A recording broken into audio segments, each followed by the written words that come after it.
Hello, my dear students. I hope you have been doing well. Today we are discussing the remaining part of chapter scheduling.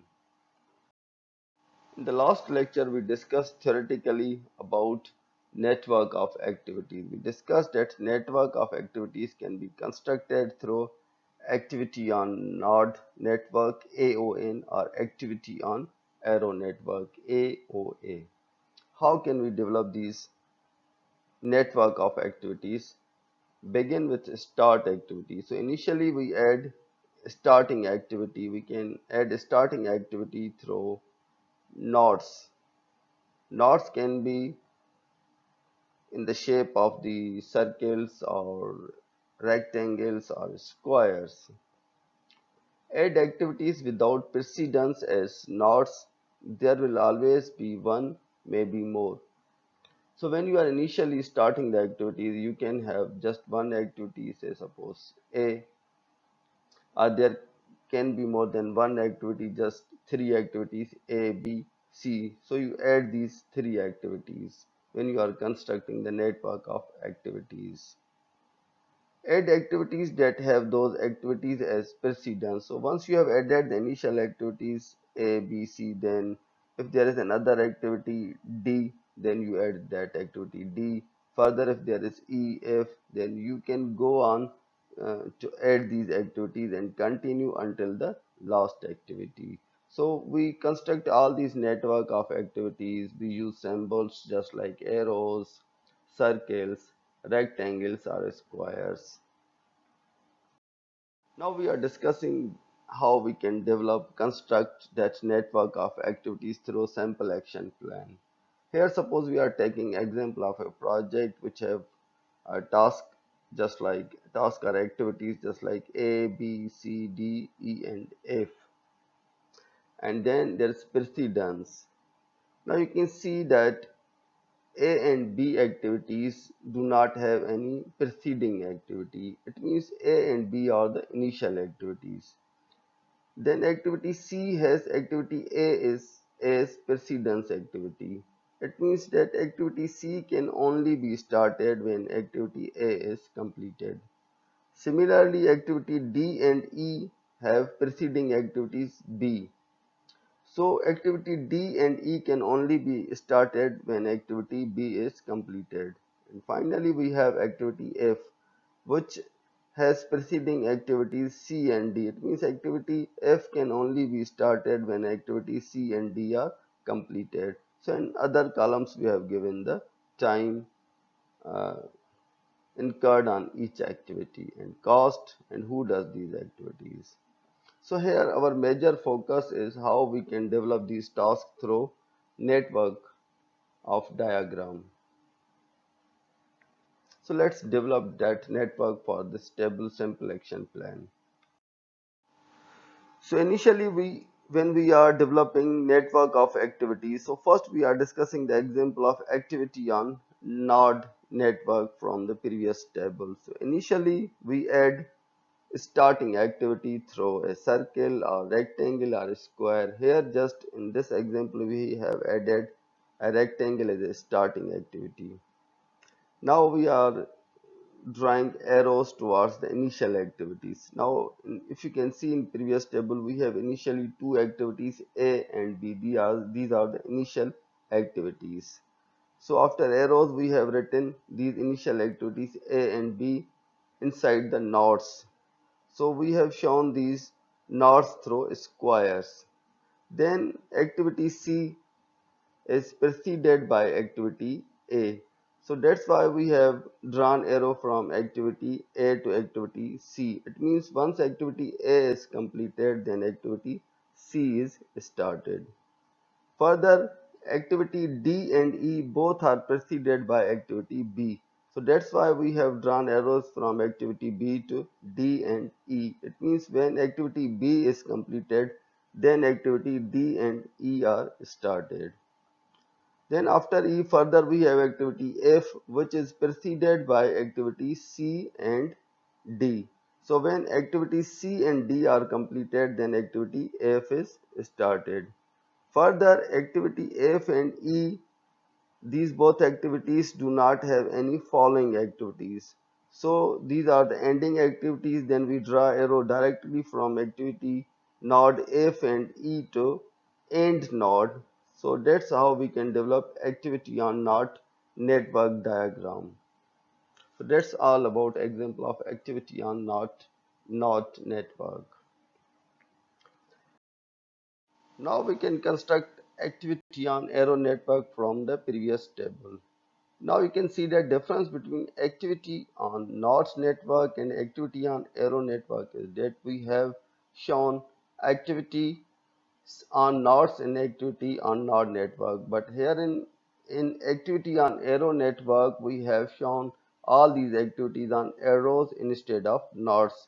And further, we have given numbers to nodes is 1, 2, 3, 4, 5. That shows just this number shows the end of the activity. Now starting 1 shows the start of the activity. So initially we had two activities in the table A and B. So we have drawn arrows, two arrows for activity A and activity B.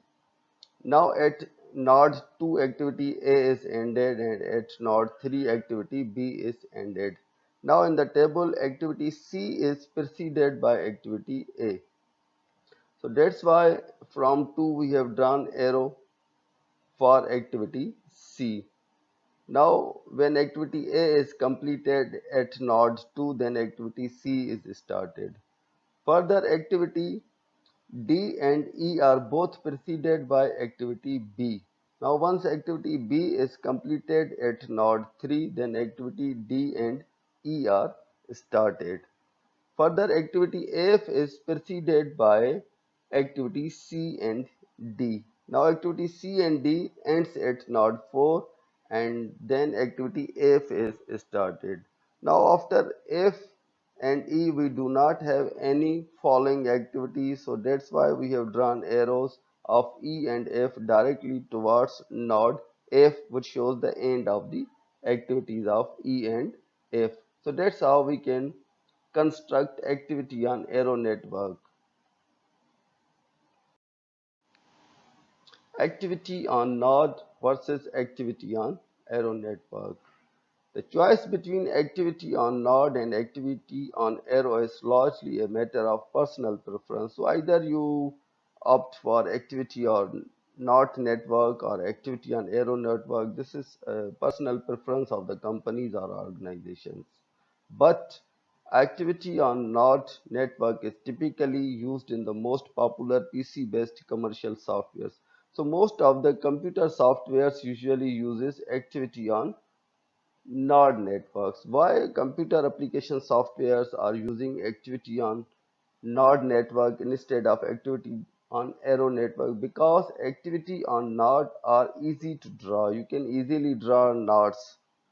But activity on arrow networks are slightly harder to draw because sometimes they require the use of dummy activities to aid in indicating a particular precedence via a dashed arc. So you will see that next we will discuss the role of dummy variables in activity on arrow network. Basically, a dummy activity is just used to show the relationship between activities. It has no duration and uses no resources. Its sole role is purpose is to indicate a technological relationship.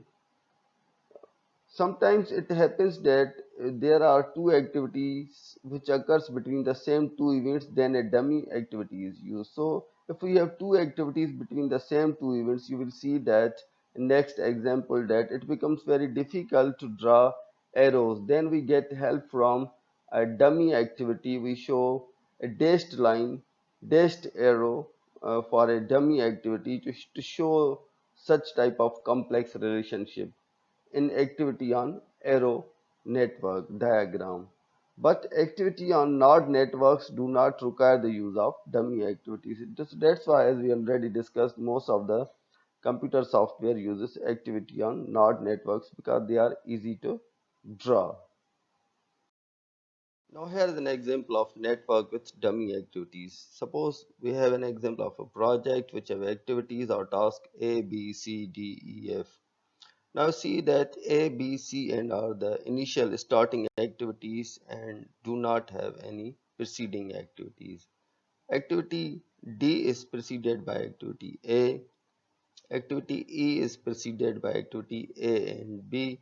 Activity F is preceded by activity B and C. Now in such type of action plans, schedules, we are supposed to use dummy activities. If we are not using dummy activities, we won't be able to develop proper network. The developed network in such type of examples without dummy activities will be wrong. Let's see how. Suppose here for the previous table we have developed constructed two network. One is wrong network, one is right network.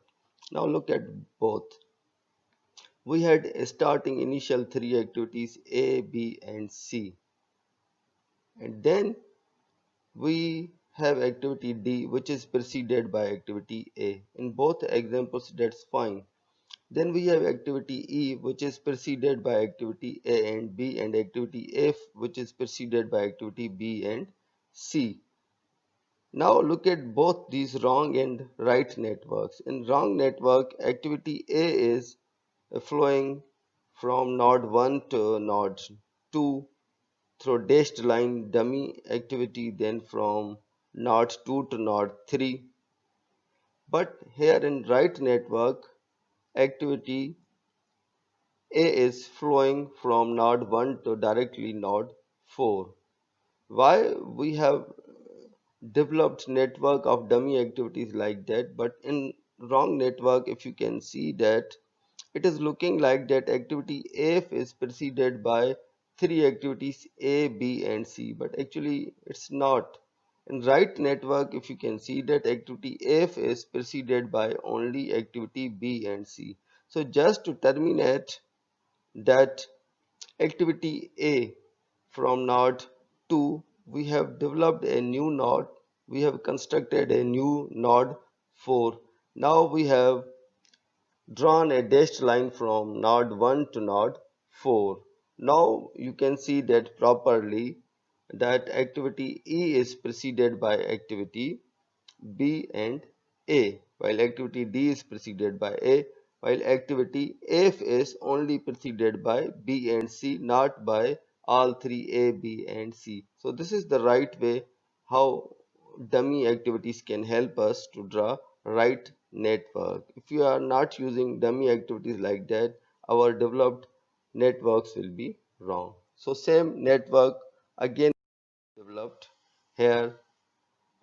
We have a starting node, then we have initial activities A, B, and C. Now again you can see that activity D is preceded by activity A, while activity E is preceded by activity B and activity A, while activity F is preceded by activity B and C. So that's how you can develop activity on arrow network with dummy activities. So that's all about scheduling techniques. Thank you.